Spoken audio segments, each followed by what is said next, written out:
Squid Game Season 2 Survival, Secrecy, and Suspense.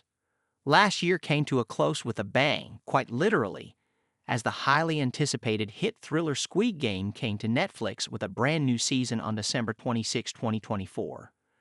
The season picked up right where it left off at Incheon International Airport, where Seong Gi-Hun, Jung-jae, formerly player 456 and the winner of the previous season's Squid Games, chose not to board the plane and began his obsessive plan to find a way to end the games for good. The season has proved incredibly successful, like its predecessor, with Netflix commenting that it topped the non-English TV list with a whopping 68 million views, ranking No. 1 in 92 countries and breaking the record for most views for a show in its premiere week. It led fans right back to the beginning, betting on who will live and rooting for those who truly deserve the money. And of course, Squid Game would not truly be the same without the return of some beloved, familiar faces, such as the mysterious yet devilishly charming salesman, played by Gong Yoo, whose iconic marketing strategy became the face of the show. As to maintain tradition, his twisted version of Dakji, which initiated the start of Season 1, kicked off the tension and action in Season 2. The repeated voting causes tensions to skyrocket, with more deaths and even more money.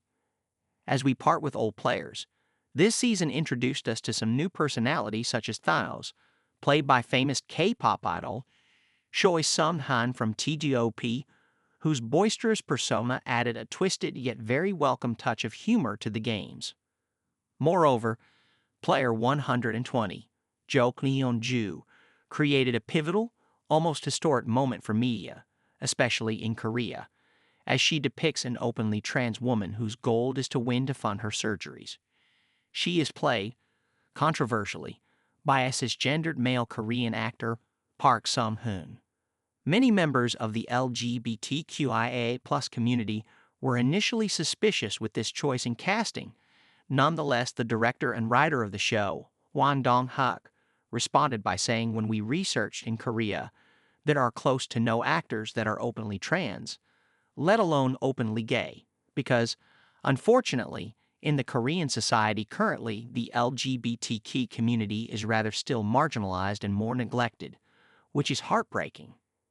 Nevertheless, instead of changing the character completely, they found a way to keep her, and many fans have grown fond of the character, welcoming her with open arms. I, for one, am rooting for her success. The plot unfolds with our morally gray hero Seong Gi-Hun as he attempts to navigate and save those in the games by placing himself back where he started, desperately trying to reveal its true malicious nature. But of course, the unavoidable greed that comes with so much money stands in the way.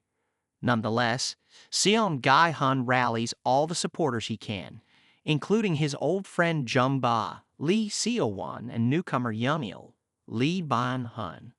Alongside the unveiling of new high-stakes games, the repeated voting causes tensions to skyrocket, with more deaths and even more money added to the piggy bank for surviving contestants. The games this season were spectacularly clever and well-crafted.